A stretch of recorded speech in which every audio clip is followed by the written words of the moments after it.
RS brothers లో ఆషాఢం KG sale మళ్ళీ మొదలైంది. మరెన్నో క్రేజీ ఆఫర్స్ ఖైదు చేయండి ఆర్ఎస్ బ్రదర్స్.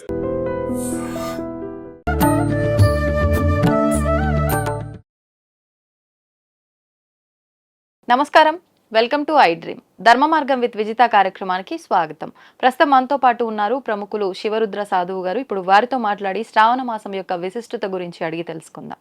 నమస్కారం అండి. నమస్కారం అమ్మా. మనకి మరికొద్ది రోజుల్లో శ్రావణ మాసం ప్రారంభం అవబోతోంది. అయితే ముఖ్యంగా మనకి చాతుర్మాస దీక్షలు ప్రారంభమైనాక వచ్చే ఈ 4 మాసాలు కూడా ఎక్కువగా శుభకార్యాలు జరుగుతుంటాయి. ఆధ్యాత్మికంగా కూడా మనం ఎక్కువగా ముందుకు వెళ్తూ ఉంటాము. అందులో మొదటగా శ్రావణ మాసం నుంచి ప్రారంభం అవుతూ ఉంటుంది. అయితే ఈ శ్రావణ మాసంలో మనం ఎందుకు ఇంత దేవత ఆరాధనకు మనం ప్రాచుర్యం పొందింది, ఎందుకు మనం ఇంతగా పూజలు చేస్తూ ఉన్నాము, శ్రావణ మాస విశిష్టత ఏంటో వివరించండి. అంటే ధర్మ సందేహాలని చెప్పవచ్చు ఒక విధంగా. ప్రతి మాసంలో ఒక భగవంతుడి ప్రత్యేకత ఉంటుందమ్మా. అంటే యుగ యుగంలో ఇది మనం ఉన్నది 28వ కలియుగం, గతంలో చెప్పినట్టు. ఒక్కొక్క యుగానికి ఒక యుగ పురుషుడు అవతరించి యుగాన్ని మార్చాడు అనేది వింటూ ఉంటాం. కాబట్టి అంతరార్థం తెలుసుకోవాల్సింది ఏంటంటే అమ్మ, ఇక్కడ ఎప్పుడైతే మాసం మొదలవుతుందో ఈ మాసానికి ఒక యుగ పురుషుడు ప్రయాణం చేస్తాడు. ఇప్పుడు ఈ యుగంలో ఎవరు ప్రయాణం చేశారు స్వామి అంటే, ఈ యుగంలో యావత్ భారతదేశానికి చెప్పాల్సిన విషయం ఏంటంటే, మనకు స్వతంత్రం వచ్చింది ఈ మాసంలోనే. గమనించండి, ఎందుకంటే ఆగస్టు మంత్లోనే కదా మనకు వచ్చింది. 15th ఆగస్ట్ చేస్తాం కదా. అంటే ఇప్పుడున్న వాళ్ళకి తెలియాలని చెప్తున్నాను. ఈ మాసంలో ఏం జరిగింది అని అంటే, ఈ యుగంలో జరిగింది భారతీయులకి స్వాతంత్రం. అంటే ఒక కారణ జన్ముల చేతనో, కొందరు వీరుల చేతనో, మొత్తానికి ఒకరి పాలన నుంచి మనం సొంతంగా పాలించుకోవడానికి వచ్చిన ఒక విముక్తులం అనంటే ఎవరో కారణ జన్ముడు పుట్టాడని అర్థం కదా. అది ఈ మాసంలో పుట్టారు. అలాగే వెంకటేశ్వర స్వామి కలియుగానికి వచ్చిన రోజు కూడా ఈ మాసమే.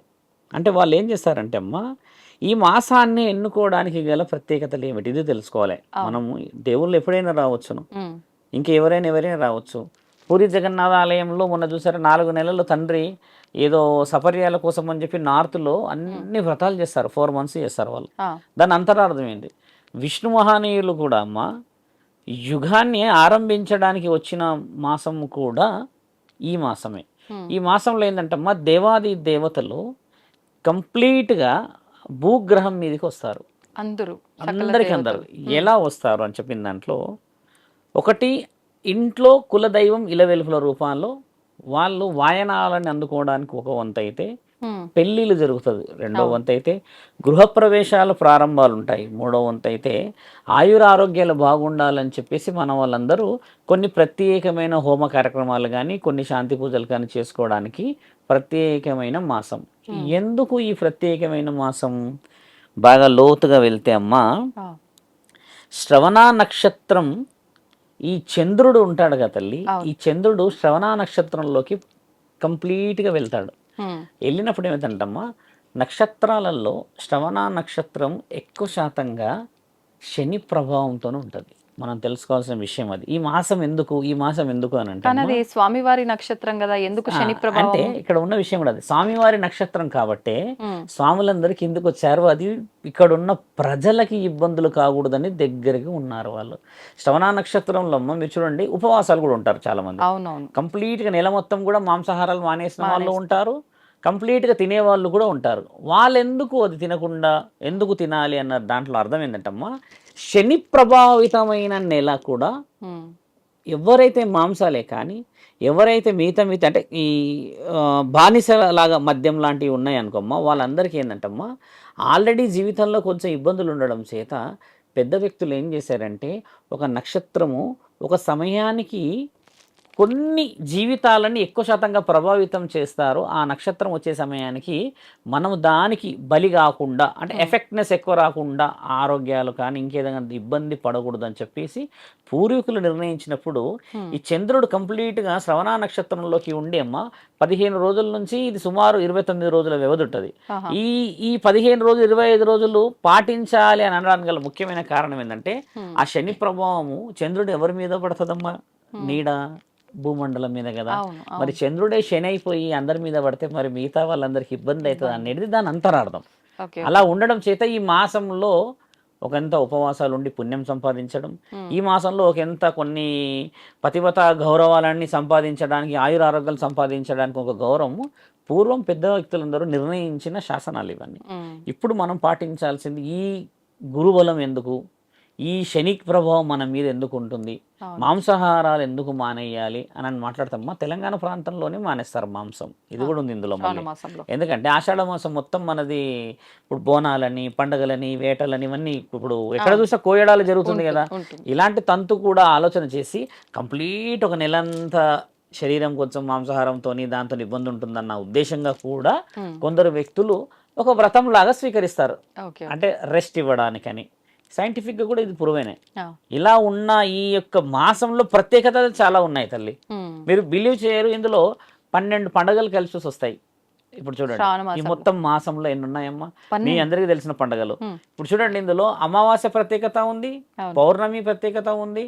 ఇప్పుడు ఇందులో దేవాది దేవతలకంటే నాగుంపాములకు సంబంధించినదే అనే పండగనే, కానీ దాని అంతరార్థం పూర్వీకుల నుంచి వచ్చింది అనేది ఒక చవితి కానీ నాగుల పంచమి కానీ ఎందుకు చేసుకుంటారన్న అంతరార్థం కొంచెం నేను లోపలికి వెళ్తూ చెప్తా. అసలు దానికి అంతరార్థం, మనం పాలు పోస్తే అది ఎవరు స్వీకరిస్తారు, ఎక్కడ దాకా దాన్ని ధారలాగా పోస్తే, ఎందుకు ఒక్కో పుట్టలోనే పోసిందే పోతే అంటే కొందరు నాస్తికులకి కొంచెం డెప్త్గా చెప్తాం. ఎందుకు పాలు ఒకేసారి మీరు పోసిన తర్వాత నేను పోసాక ఇట్లా ధారలాగా ఎందుకు పోయాలి, దాని అంతరార్థం నేను మెల్లిగా అంటే వీడియో లోపలికి వచ్చినప్పుడు చెప్తానమ్మా.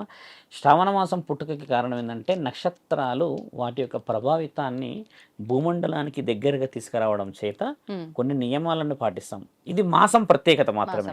మాసంలో దేవాది దేవతలు వచ్చేసి వారు ఒక్కొక్క అవతారాన్ని మనందరికీ చూపించి అన్ని యుగాలలో పరమశివుడు కూడా భూమండలానికి ఒక సంహరణ చేయడానికి వచ్చిన మాసం అని కూడా అంటారు. ఇది దీంట్లో పురాణాలలో ఏం రాసి ఉందంటే అమ్మ, కేవలం శ్రావణ మాసంలోనే ఎందుకంటే ఇది శ్రావణం మాసంలో శ్రవణ నక్షత్రం అనేది మన దగ్గర వివరంగా మీరు ఇప్పుడు యూట్యూబ్లో కొట్టినా దాని గురించి శని ప్రభావం అనేది చూపిస్తుంది.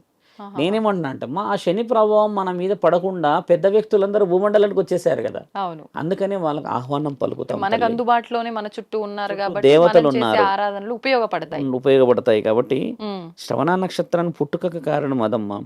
శని ప్రభావము చంద్రుడు మన వైపు చూయించకూడదని చెప్పేసి వాళ్ళిద్దరి నుంచి కొన్ని విముక్తులకి చేసే ప్రత్యామ్నాయ ఉపయోగాలు ఇవన్నీ. ఓకే, ఇప్పుడు మీరన్నట్టుగా ఈ మాసం మొత్తం కూడా ప్రతిరోజు ఒక పండగ రోజే, అంటే విశేషమైన రోజుగానే భావిస్తాం. ప్రతి వారం దగ్గర నుంచి తీసుకున్న, తిథి దగ్గర నుంచి తీసుకున్న, ముఖ్యంగా శ్రావణ మాసం అంటే గుర్తొచ్చాయి నోములు, వ్రతాలు, మంగళగౌరి వ్రతం అని చెప్పి, వరలక్ష్మి వ్రతము అని చెప్పి.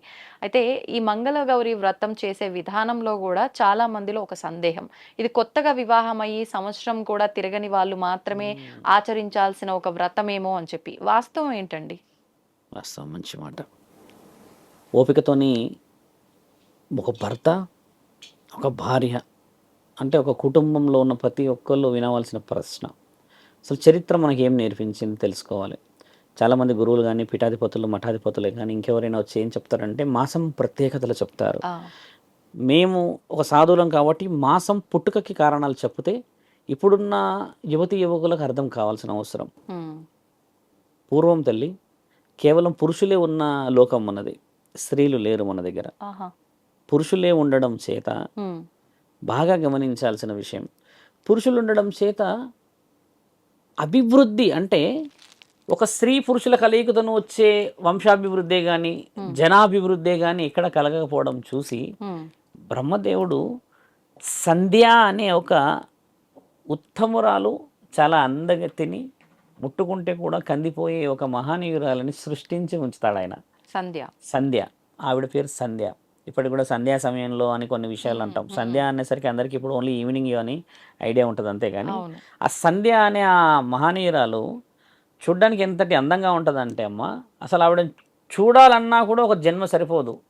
అలాంటి అందగత్తిని సృష్టించి పెడుతున్నప్పుడు ఆ అందగత్తికి చలనం ఉండదు తల్లి. చలనం అని అంటే మోహించడం. ఒక పురుషుడు వచ్చాడు, భర్తలాగా ఉన్నాడు, ఆయనతో ఉండాలి, కామము, తర్వాత అభివృద్ధులు జరగాలి అని అంటే, స్త్రీ పురుషుల కలయికతోని వంశాభివృద్ధి జరగాలి అని అంటే, అలా ఎక్కడా కూడా అవకాశం దొరకకుండా ఆవిడ కావాల్సిన పనులన్నీ చేసుకుంటూ పూజ నియమ నిబంధనలు పాటించుకుంటూ అలా చెక్కు చెదరకుండా ఉండడం అంతే. ఓ. బ్రహ్మదేవుడు ఒక ఆలోచన ఏం చేస్తాడంటే, ఆ. నేను ఇలా కాదు కదా ఆలోచించింది, నేను సృష్టి ఉమ్. రోజు రోజుకి ఉత్పత్తి అని అంటే పెరుగుతూ పెరుగుతూ పోతూ ఉండాలి, మంచివాళ్ళు చెడ్డవాళ్ళు, అప్పుడు పనులు రావాల్సిన కార్యక్రమాలను ఆలోచించినప్పుడు ఇలా కాదు అని దివ్య దృష్టితో ఆలోచించి ఆయన చేసిన ఘనకార్యం ఏంటంటే మన్మధుడిని పిలుస్తాడు. మన్మధుడిని పిలిచినప్పుడు ఏమవుతుందంటే తల్లి, కొంచెం మనం ఆలోచన చేసినప్పుడు ఉమ్. 5 బాణాలు ఇస్తాడు మన్మధుడికి. ఈ 5 బాణాలు నీవు భూమండలం మీద వేసినప్పుడు అక్కడక్కడ కొంతమంది, అక్కడక్కడ కొందరు పురుషులే కానీ ఇంకెవరో ఆకర్షించబడతారు. మన్మథ బాణం అని అంటే మనకు తెలియాల్సిన విషయం ఏంటంటే అది కామానికి సంబంధించిన బాణమే. ఇప్పుడు చాలామంది అంటే మనం మాట్లాడాల్సిన అవసరం ఏంటంటమ్మా, ఒక స్త్రీ ఒక పురుషుడు సంసారంలో కలిసి ఉండను అని చెప్తుంటారు చూడమ్మా. నా మీద ఈయన గారికి మోహమే లేదు, అసలు నన్ను పట్టించుకోడు, నేను అలంకరించుకున్నా చూడడు, నన్ను ఎక్కడికి తీసుకెళ్ళడు, నాతో ఇలా అంటారు కదమ్మా. ఇలాంటి వాళ్ళకి మన్మథ పూజ అనేది కూడా శాస్త్రంలో రాయబడి ఉంది. చెయ్యరు. కానీ అది మన్మథం అనగానే కామం అనేది కూర్చుందిగా. కామం అనేసరికి ఏంటంటే కామ పూజలు ఎవరు చేయరు. కానీ దాని అంతరార్థం ఎలా ఉండాలంటమ్మా, స్త్రీ పురుషుడు కాకుండా భార్యాభర్తలు ఏ విధముగా కలిసి ఉండాలన్న పూజలే ఈ మన్మధుడికి సంబంధించిన కొన్ని చలనాలకు సంబంధించిన పూజలు. అది పురోహితులు మీకు చెప్పాల్సిన అవసరం లేదు, కానీ అంతరార్థం పురోహితుడు ఆయన మైండ్లో పెట్టుకోవాల్సినవి అవన్నీ పెట్టుకొని వీళ్ళిద్దరికి కావాల్సిన మర్యాదలు చేసేటి కావాల్సిన పావులు కదిలించడం. అంతేగాని మీ ఇద్దరి మధ్యలో బాణాన్ని వేస్తున్నా అని చెప్పి కూర్చోరు కదా తల్లి పూజకి. అదేమవుతుంది, అది ఇప్పుడున్న దాంట్లో సమాజం ఒప్పుకోదు. అది దానికి కొన్ని సెన్సిటివ్ డిస్కషన్స్ ఉంటాయి. కాబట్టి మన్మధుడు వేసిన బాణాల వల్ల ఏమవుతుందంటే అమ్మ, మిగతా పురుషులందరికీ తర్వాత అక్కడున్న ఆ సంధ్య ఆ స్త్రీకి కూడా ఎక్కడ లేని మోహం మొదలవుతుంది. మన్మధుడు చేసిన ఒక వ్యవహారం ఏంటంటే, బ్రహ్మిచ్చిన ఈ బాణం పనిచేస్తుందో లేదో అని మొదట ఆయన బ్రహ్మలోకానికి వేస్తాడు, అక్కడనే వేసి పెడతాడు ఫస్ట్, అంటే స్వర్గలోకానికి వేస్తాడు. ఏం అక్కడ ఉన్న దేవాది దేవతలందరూ ఆ పురుషులు ఉంటారు కదమ్మా, మిగతా వాళ్ళందరికీ మోహం మొదలవుతుంది ఈ స్త్రీ పైన. ఈ సంధ్య అనే స్త్రీకి అందరూ ఆవిడనే చూస్తూ ఉంటారు మోహంగా, అందరూ చూస్తూ ఉంటారు. ఆ మోహంగా చూడడం ఆమె తట్టుకోలేక నన్ను అంత అపవిత్రంగా ఊహిస్తారు కదా, మోహం అనేది ఊహ, అలా చేయడం ఆవిడ తట్టుకోలేక ఏం చేసిందంటే అమ్మా, ఒక్కసారిగా నేను ఆహుతి అయిపోవాలి, నా ఈ శరీరం నాకు నచ్చట్లేదు, ఇంతమంది నన్ను చూసి నన్ను మోహించే ఆలోచన చేస్తున్నారు కాబట్టి నేను అపవిత్రం అయిపోతున్నా అని చెప్పేసి ఒకసారి ఏం చేస్తుందంటమ్మా, ధ్యానంలో కూర్చొని ఆవిడ డ్యూటీ ఏంటంటమ్మా, ఆవిడ కార్యసిద్ధం చేసేది ఆవిడ కూర్చున్న స్థలంలోనే ఒక మహాయోగినిలాగా కూర్చోవడం అంతే. ఆవిడ చూడగానే ఒక దేవతని తలపించేలా కూర్చోవడం. అయితే అలా కూర్చున్న ఆ స్త్రీని చూసినప్పుడు మనకు తెలుస్తుంది కదా, కొంతమంది వెనకాల నువ్వు నన్ను చూస్తున్నావు అది ఇదని, అది రావడం, చాలామంది చూడడం, బ్రహ్మ కూడా ఆవిడని అలానే చూడడం ఆవిడకి నచ్చకపోవడం చేత మహాముక్కంటి తపస్సులో కూర్చొని ఈ నా దేహం కాలిపోవాలి, కాలిపోయిన తర్వాత ఈ స్త్రీకి సంబంధించిన విషయ వివరణలు ఉండకూడదని కఠోరమైన తపస్సులో కూర్చొని శివుడిని ఆరాధిస్తుంటది. ఆరాధిస్తున్నప్పుడు మరి అంతటి మహానీరాలు చూస్తేనే అపవిత్రం అయిపోయింది అని అనుకున్న స్త్రీలు లేరు ఈ రోజుల్లో. అలాంటి స్త్రీని కాపాడుకోవాలి మనము. అలాంటి స్త్రీ వల్ల వంశాలు అభివృద్ధి చెందితే బాగుంటుంది అని చెప్పేసి వాళ్ళందరూ ఒక ఉపాయం చేసి మహాముక్కంటికి చెప్తే, ముక్కంటి ఏమంటాడంటే, శివ ఉపదేశం ఆవిడ చెవిలో చెప్పండి వెళ్ళి అని అంటారు. ఆవిడ కాలుదామని నిర్ణయం చేసుకుంటది. ఇప్పుడు ఆవిడకి ఎవరు చెప్పాలి, బ్రహ్మదేవుడు వచ్చి చెప్పలేడు, ఆవిడకి ఇంకేదైనా విషయం చెప్పాలా, మన్మధుడు వచ్చి చెప్పలేడు. కాబట్టి సప్త ఋషులలో 7వ వారైన మహానీయులు వశిష్ఠ మహానీయులని సంప్రదింపు నారదుడు వెళ్ళి ఇస్తాడు, ఫలానా ఫలానా విషయం జరిగింది, మీరు వెళ్ళి మహాముఖంటి యొక్క ఉపదేశాన్ని చెవులో చెప్పవలసిన అవసరం ఉంది మహర్షి వారు అంటే, ఈయన గారు అప్పటికి బ్రహ్మచర్యత్వంలో ఉండి మహా ఉన్నతమైన స్థితి. ఇప్పుడు గోత్రనామాలకి ఆయన ముఖ్యమైన పటిష్టమైన పర్సన్ అమ్మ. వశిష్ఠ మహానీయులు వెళ్ళి ఆవిడ కాలడానికైనా సిద్ధం చేసుకొని మంట ఇట్లా పైకి వస్తూ ఉంటుంది, చెవులో వెళ్ళేసి శివుడి యొక్క మంత్రోపదేశం చెప్తాడు చెవులో. విన్నప్పుడు ఏంటంటే ఆమె సెన్స్ అంటే ఒక ఊహకైతే వింటది కదా, ఒకసారి ఇట్లా విని కళ్ళు తెరుస్తుందమ్మా. తెరిచినప్పుడు వశిష్ఠులు మునివర్యులు కనబడతారు ఆవిడకి. కనబడగానే ఈవిడ కళ్ళు తెరుచుడే ఆయనని ఊహించుకుంటుంది, ఈయన నా భర్త. అక్కడ దాకా ఒక చాలా డెప్త్గా పోయే టాపిక్ అది. చూడగానే కానీ ఆవిడ కాలిపోయే తరుణంకి వచ్చేసింది కదా, కాలిపోయిన శరీరాన్ని ఆపే హక్కు అయితే ఎవరికి లేదు. మళ్ళీ ఆవిడ ఒక వరంతోని కాలుతూ ఉంటుంది, శరీరాన్ని చూసినందుకు నేను అపవిత్రమైన, నన్ను నా భర్త తప్పితే ఎవరు చూడకూడదు, మళ్ళీ నేను నా భర్తని ఇష్టపడి చేసుకున్నవాడే నన్ను చూడాలి అన్న ఆ కోరిక బ్రహ్మదేవుల వారికి నచ్చుతుంది. ఎంత పవిత్రమైన ఆలోచన అది.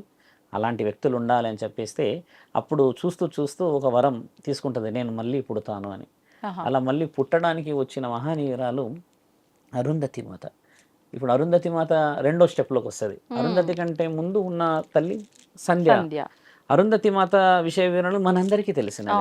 అరుంధతి మాత నక్షత్రం చూడండి, చూడకపోతే ఇలా, చూస్తే ఇలా అని చెప్పిన వాళ్ళందరూ ఈ రోజుల్లో మధ్యాహ్నమే చూస్తున్నాం. అరుంధతి మాత కనబడదు. అరుంధతి మాత సాయంత్రం వేళలో చూడాలి. అరుంధతి మాతని దగ్గర ఉండి పెళ్లి చేసుకున్న మహనీయులు వశిష్ఠ మహనీయులు. ఈయన గారు చేసేసుకున్న తర్వాత వాళ్ళు జీవితంలో కొన్ని విశేష వివరణలను అందించుకొని, ఆవిడ కూడా అమ్మ ఏ దేశ రాజు అయితే ఉంటాడో ఆ దేశ పశుపతి రాజుకి గారాల పట్టి 16 సంవత్సరాల తపస్సు చేసినాక పుడుతుంది. పుట్టిన ఆ వరం ఎంత బలంగా ఉంటుందంటే అమ్మ, ఆయన కోరే వరం కూడా చూడండి, నాకు పుత్రులు లేరు, నా రాజ్యం బాగుండాలి, నా రాజ్యంలో నుంచి నేను సుభిక్షమైన పాలన చేస్తా అని కోరుతాడు. ఇంత డెప్త్గా పోయినప్పుడు ఆయన గారు గాయత్రీదేవిని పూజిస్తారు.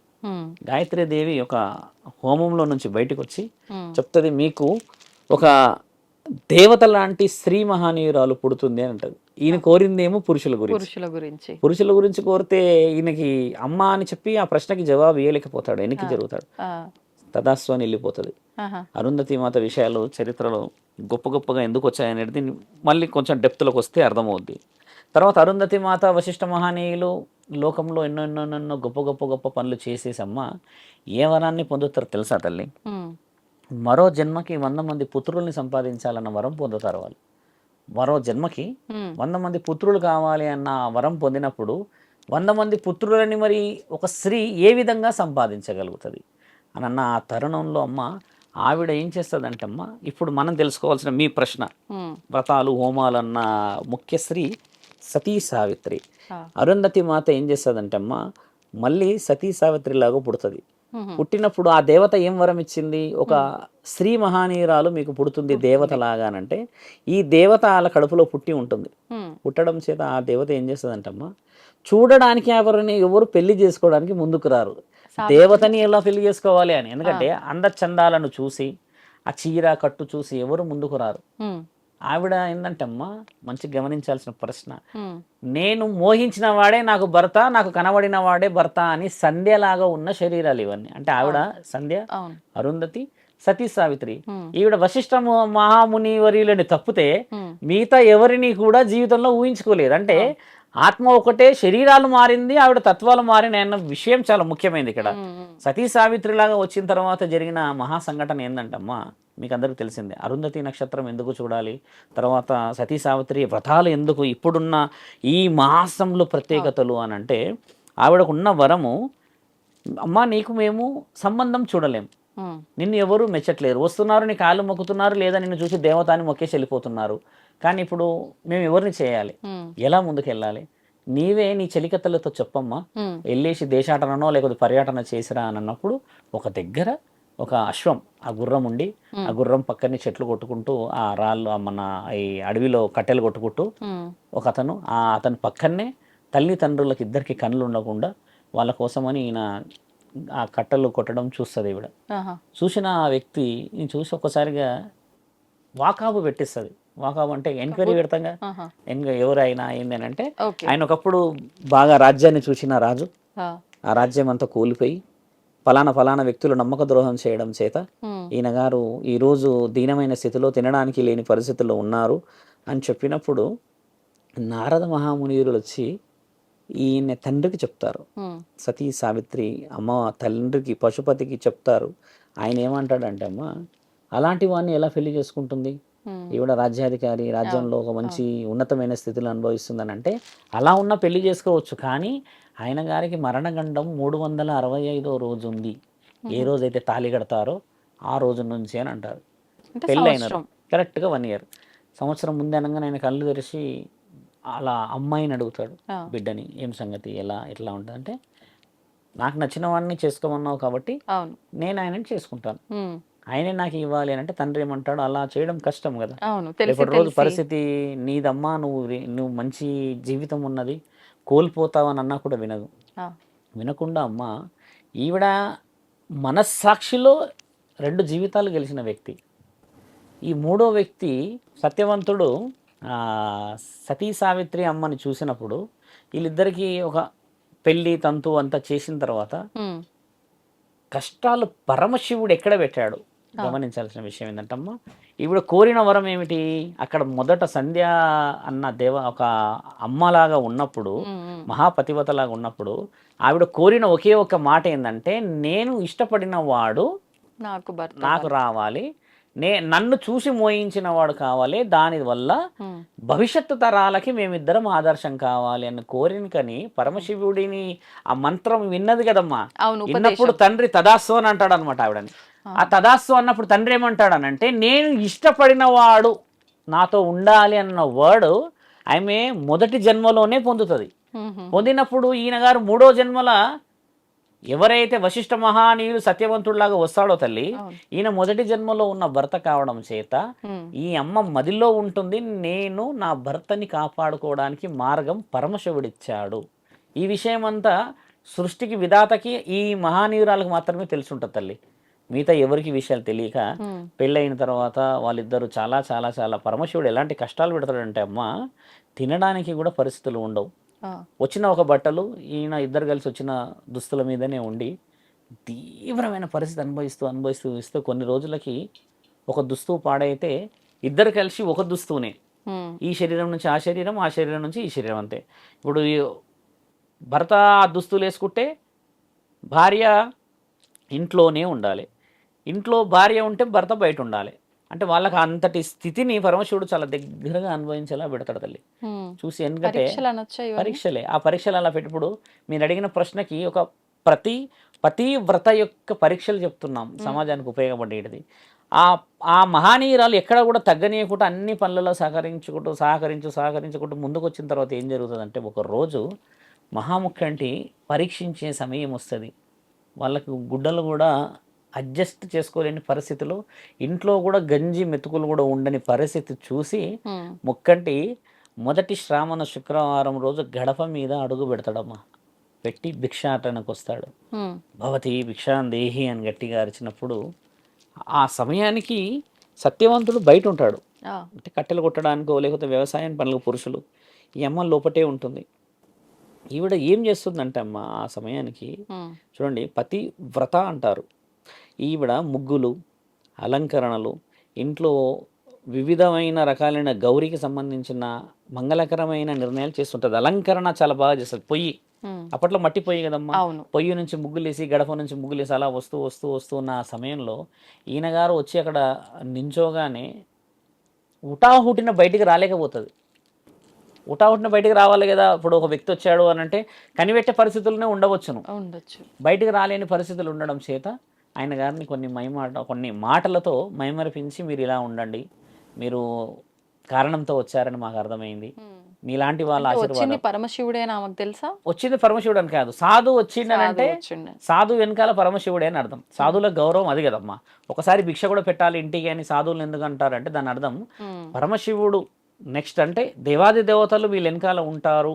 జీవితం అయితే అంత సులభంగా ఎవరు వదిలిపెట్టిపోరు కదమ్మా. అవును. అవును. తండ్రికి అంకితం చేసిన వాళ్ళు సాధువులు ఉంటారు, పురోహితులు, పీఠాధిపతులు, కాబట్టి వారి అడుగు చాలా పవిత్రమైనది. హ్మ్. అప్పుడు ఆవిడ కొన్ని మాటలు చెప్పి ఎన్ని విషయాలు చెప్తే తండ్రి వింటూ ఉంటాడు, ఊ కొడుతూ ఉంటాడు, ఇంకా బయటికి వస్తలేదేందని అడుగుతూ ఉంటే హ్మ్. అప్పుడు ఆయన గారు అక్కడ నుంచి కట్టెలన్నీ తీసుకొని వచ్చేసి లోపలికి వెళ్ళగానే ఈ అమ్మ హడావిడిగా బయటకు వచ్చేస్తుంది. హ్మ్. బయటకు వచ్చేసి ఇలా ఉంది పరిస్థితి అది ఇది అని అడిగితే ఎందుకు రాలేరు, హ్మ్. ఓ ఏదో పెడతావు అని ఎదురు చూస్తే అమ్మ నువ్వు ఏమీ పెట్టలేవు నాకు, నీ దగ్గర ఏమున్నది అని అడిగి చూస్తే ఆవిడ దగ్గర వచ్చిన ఉసిరికాయ మాత్రమే, అంటే ఇంట్లో ఉండే ఒక పండు మాత్రమే తీసుకొచ్చి నేను ఇవ్వగలుగుతా, అంటే మరి నీ భర్త నువ్వు ఇద్దరు రాలేరు ఎందుకు మరి అని అడిగితే, క్షమించండి, ఉన్న ఒకే ఒక దుస్తుల చేత నా భర్త వెనకాలో తలుపు గోడ చాటుగా నిలబడి చూస్తున్నాడు మిమ్మల్ని, హ్మ్. ఆయన రావడం చేత నేను దుస్తులు వేసుకొని బయటికి వచ్చాను, మహానీయ అని చెప్పి తండ్రి కాళ్ళు మొక్కి తండ్రి ఆశీర్వాదం తీసుకున్నప్పుడు తండ్రి ఏమంటాడనంటే అమ్మ ఆమె ఇది చాలా ముఖ్యంగా ఒక వాయనం ఇచ్చేటప్పుడు స్త్రీ కాళ్ళు ఎందుకు మొక్కాలే చెప్తున్నాం. అలా కాళ్ళు ఈ తల పెట్టి ఆవిడ మొక్కినప్పుడు ఆయన గారు వచ్చింది మహాముఖ్య అంటే అని గమనిస్తుంది ఆవిడ. ఇది పెట్టి మొక్కాలి. ఇప్పుడు కాళ్ళు ఇలా ఇలా అన్నాడు కాదు మొక్కడం, దాని ప్రత్యేకత చాలా బలంగా ఉంటుంది. అలా చూసినప్పుడు తండ్రి ఏమంటాడంటే అమ్మ ఇలా చేతి పెట్టినప్పుడు దీర్ఘ సుమంగళి భవ అని అంటాడు. ఒక మాట. ఆవిడకున్న వరం ఏంది, కేవలం సంవత్సరంలో చనిపోతాడు. అంతవరకు పోగానే ఈవిడ దీర్ఘ సుమంగళి భవ అని ఆశీర్వదించాడు అని అంటే నా భర్త బతుకుతాడు అంటే దీంట్లో అర్థం ఉన్నది అని చెప్పేసేసి ఆవిడ ఏం చేస్తుందంటే అమ్మ అక్కడ తండ్రి ఆ మాట ఇచ్చేసి ఖచ్చితంగా జీవితాన్ని గెలిచి తీరుతారు మీరు అని చెప్పేసి తండ్రి అక్కడ నుంచి మాయమే వెళ్ళిపోతాడు. వెళ్ళిపోయి వచ్చిన మహా అడుగు పెట్టిన రోజు శ్రావణంలో మొదటి రోజు అంటారు. మొదటి శుక్రవారం రోజు ఎంత ప్రత్యేకంగా చేస్తారు చూడండి. తర్వాత మధ్యలో కూడా చేస్తారు వాళ్ళ వాళ్ళ స్థాయిని బట్టి. అలా ప్రత్యేకంగా శుక్రవారమే రావడం చేత అర్ధనారీశ్వరి తత్వానికి సౌభాగ్యవతికి ఉన్న విలువ పరమశివుడు నిండుగా ఇవ్వడం చేత ఆ మాంగళ్యానికి సంబంధించిన బరువుని పాటించడం ఆ రోజు నుంచి మొదలు పెట్టారు మన దగ్గర. తర్వాత యముడు వస్తాడు. ఒక సమయం అయిన తర్వాత యముడు బలంగా దిగేసేసి, ఎందుకంటే వరం తండ్రి అయితే ఇచ్చాడు, కానీ యముడికి అయితే తెలియదు కదా ఈ తంతా. యముడు ఆయన డ్యూటీ, ఆయన డిక్షనరీ పట్టుకొని రావడం చేత దున్నపోతు పైన రావుడే సత్యవంతుడిని తీసుకొని వెళ్ళిపోతాడు తల్లి. ఇట్లా తీసుకొని వెళ్ళగానే అమ్మ ఒక్కసారి బయటికి రావడం సంధ్యా సమయం అంటే మళ్ళీ ఆవిడే, మళ్ళీ అరుంధతి మాతే మరి సత్యవతే బయటికి రావగానే ఆత్మను తీసుకుపోవడం సహజం, మనం చూస్తాం. తీసుకువెళ్తున్నప్పుడు యముడు పోతున్న వాహనం వెనుకనే ఈ అమ్మ కూడా బయలుదేరుతుంది ఆయనను పట్టుకొని. నేను నా పెనిమిటి లేనిది నేను రాలేను అనంటే ఈవిడ చెప్పదు వరం ఉన్నదో లేకపోతే ఇంకేది ఉన్నదా అన్న విషయాలు ఏది మాటలు చెప్పదు. ఆవిడ ఏమంటదంటే అమ్మ నీవెంత చక్కగా ఉన్నావు తల్లి, ఎంత బంగారం వల్లే ఉన్నావు నువ్వు అని చెప్తే, లేదు నాకు ఈయనతోనే జీవితం ఉన్నది, లేదు మీరు మిగతా విషయాల్లో చాలా జీవితంగా ముందుకు పోవాలంటే, లేదు మాకు వరం ఉన్నది అని అడుగుతారు. మీకు వరం ఎలా ఉన్నది, ఏ విధంగా వచ్చింది అన్న వర్షన్ యముడు అడిగిన ప్రస్తావన ఏంటంటమ్మా, నేను 100 మంది కుమారులను కంట అన్న వరం ఉన్నది నాకు అని అన్నప్పుడు 100 మందిని కనడం ఈయనతోనైతే కాదమ్మా, మీరు ఇంకా వేరే వాళ్ళని చేసుకోవడానికి అర్హత ఉన్నది అన్నట్టుగా యముడిచ్చే ప్రశ్న. లేదు మాకు వరం ఉన్నది అది ఉన్నట్టే మీరు తదాస్తు అనండి అంటే ఆ 100 మందిని నువ్వు కంటావు అని అంటాడు, కానీ ఈయనతో కంటావు అని అన్నాడు ఆయన. 100 మందిని కంటావు అంటే నాకు వరం ఇవ్వండి, మీరు వరాలు ఇవ్వాలి కదా, నా పెనిమిటిని వదలాలంటే మీరు నాకు వరం ఇవ్వాలి. పెనిమిటి కూడా వస్తుంటుంది పట్టుకొని అలా గాలిలోనే. అంటే నేను వదలాలంటే నేను ఏం చేయాలని అంటే ఆయన ఆ యముడిని పొగుడుతూ ఉంటుంది, మీరు చూడడానికి వీరుడు లాగున్నారు, మీరు ధర్మమైన పనులే చేస్తారు అని చెప్తే ఇక యముడు పొగుడుతలో కూర్చొని మంచిగా మాటలు వింటూ ఉంటే వరాలు 4 అడుగుతుంది తల్లి. ఫస్ట్ వరము, నా యొక్క అత్తామామలకి కళ్ళు తిరిగి రావాలి, గుడ్డి వాళ్ళని చెప్పాను కదా. మా అమ్మా నాన్నలకి 100 మంది పుత్రులు జన్మించాలి, 100 మంది వాళ్ళ అమ్మా నాన్నలకి. తర్వాత మా రాజ్యం మాకు తిరిగి రావాలి. బాగా గమనించాల్సిన ప్రశ్న, రాజ్యం కోల్పోతాడు కదా సత్యవంతుడు. ఈ 3 ప్రశ్నలు. 4వ ప్రశ్న, నాకు 100 మంది పుత్రులు కావాలి. ఇవన్నీ ప్రశ్నలకి మీరు తదాస్తు అనాలంటే ఆయన తదాస్తు అంటాడు. అన్న తర్వాత ఒక సమయం, ఒక నిర్దిష్టమైన సమయం వచ్చిన తర్వాత అమ్మ ఆమె ఆ వరం వదిలిపెట్టిన తర్వాత ఒక పొలిమేర కనబడుతుంది. పొలిమేర కనబడగానే శివుడు ఒక్కసారి గట్టిగా ఆజ్ఞ, యమా అని అంటాడుగా తండ్రిది కంఠం చాలా బలంగా. ఒకసారి యమా అని అనగానే తండ్రికి అర్థమైపోతుంది ఏదో జరిగింది ఇక్కడ అన్నప్పుడు తండ్రి ఇచ్చే ఉపదేశం ఏంటంటే, దీర్ఘ సుమంగళి అని ఆశీర్వదించిన పతివ్రతని మనం ఖచ్చితంగా ముందు భవిష్యత్తుకు చూపించాల్సిన అవసరం ఉన్నది. కారణం చేత సంధ్యగా ఉన్నప్పుడు నేను ఇచ్చిన వరాల చేత ఆవిడే మోహించి ఆవిడే ఇష్టపడ్డ ఒక పురుషుడిని జన్మలకి ఎన్ని కష్టాలు సంవత్సరం లోపే చనిపోతాడని తెలిసినా కూడా దైవాధనానికి ఉన్న బలము చేత ఆవిడని నేను దీర్ఘంగా సుమంగళిలుగా ఉండాలని ఆశీర్వదించాము మేము అని అన్నప్పుడు తండ్రి ఆశీర్వాదం వచ్చేసిన తర్వాత ఇంకా ఒకసారి శరీరంలోకి మళ్ళీ వెళ్ళిపోతాడు ఈయన.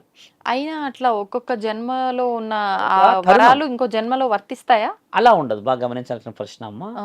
ఒక జన్మలో కోరుకున్న ప్రశ్నలు ధర్మమైనయా అధర్మమైనయా? ఆవిడేం కోరింది, నా శరీరాన్ని నా భర్త తప్పితే ఎవరు చూడకూడదని కోరింది కదా, అంటే పతివత అనే అర్థం కదా. మీరు అన్నట్టుగా మరి కొంచెం వైల్డ్గా మాట్లాడితేమ్మా, ఈ జన్మలో ఉన్న వాళ్ళు వేరే జన్మలో వద్దు అని మొత్తుకుంటున్న వాళ్ళు చాలామంది ఉన్నారు, సగం మంది ఉన్నారు. మొన్న ఒక స్త్రీ, ఆ అమ్మాయి ఎవరో తెలియదు కానీ ఏమంటుంది విన్నారా, పెళ్ళిళ్ళు వద్దు, మీరు సెల్ఫ్గా ఎంజాయ్ చేయండి, ఆడవాళ్ళు మగవాళ్ళతో మగవాళ్ళు ఆడవాళ్ళతో అని అంటుంది ఒక స్త్రీ. చూసారా, అది వీడియో కూడా వచ్చింది నాకు తెలిసి మీ ఐడ్రీమ్ వాళ్ళే పట్టుకున్నారు కెమెరా. ఎవరు అంటుంది, ఆ స్త్రీ అంటుంది ఒకరు. అంటే చూడండి, అంటే ఇక్కడ మరి మీరన్న ఈ వర్డ్ పనిచేస్తుందా? ఆత్మకి ఆయన ఇచ్చారు. ఎక్కడిచ్చాడు వరము? శివుడు. ఇది మంచి ప్రశ్న అడిగావు తల్లి, నువ్వు తెలివిగా అడిగావు అనుకోవచ్చు. ఆవిడ కాలిపోతూ అడిగింది.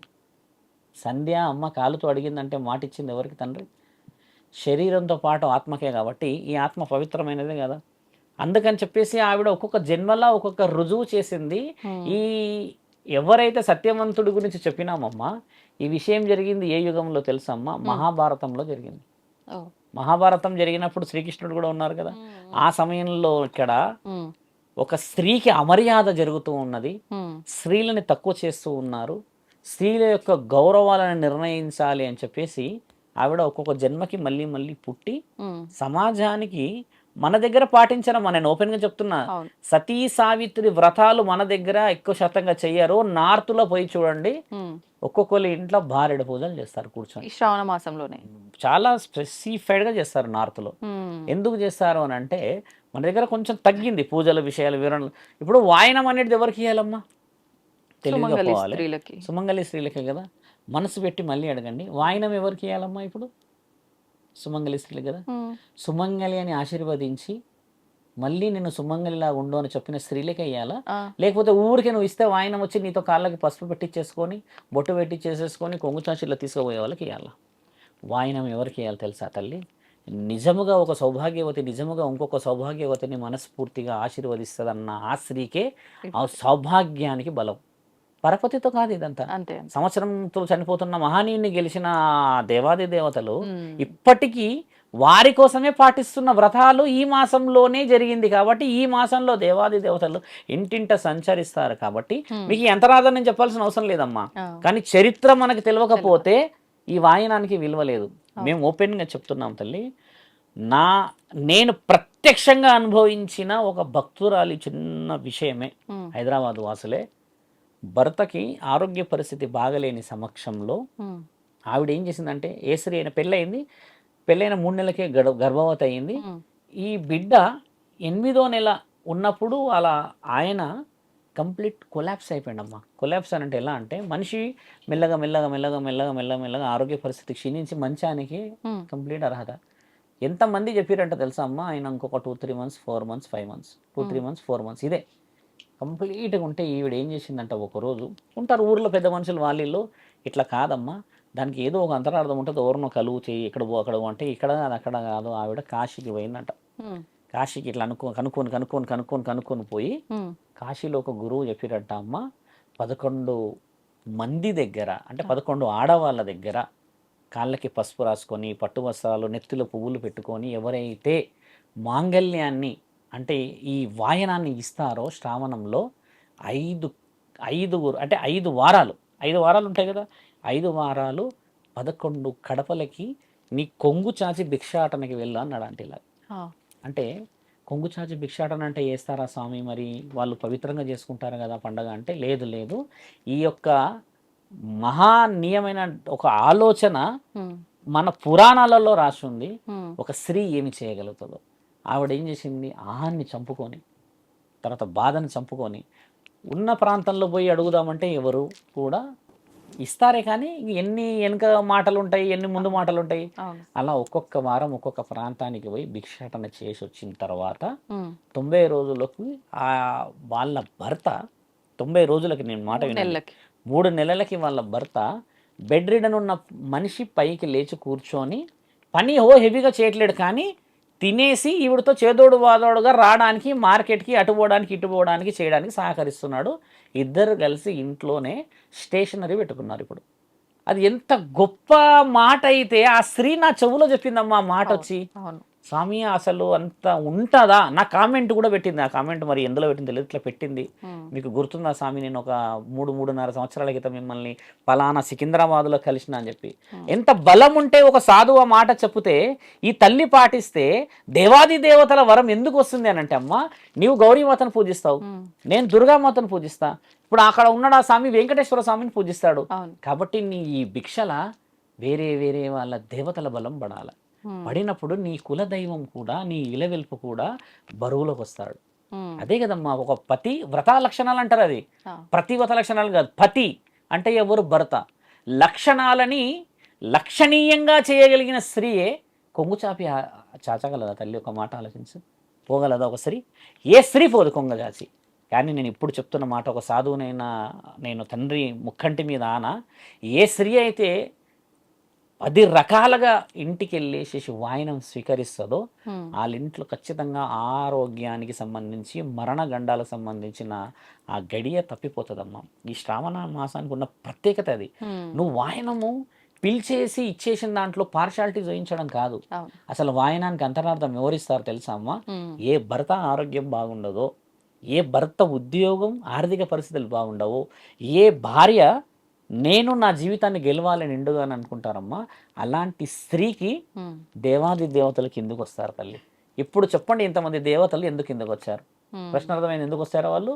అలా లక్షల మంది ఆడబిడ్డలు ఎదురు చూస్తున్నారు, ఏ దేవుడు మా ఇంటికి వస్తాడు, ఏ దేవత మమ్మల్ని బాగుపరుస్తుంది, ఎవరి ఆశీర్వాదం ఎక్కడి నుంచి వస్తుందన్న ఆ శ్రీ మహానీయులకు చెప్తున్నాం ఏంటంటమ్మా, మనకి ఎలాంటి అహమడ్డు రాకుండా పోయే ఒకే ఒక్క పూజ ఈ యొక్క వాయనం.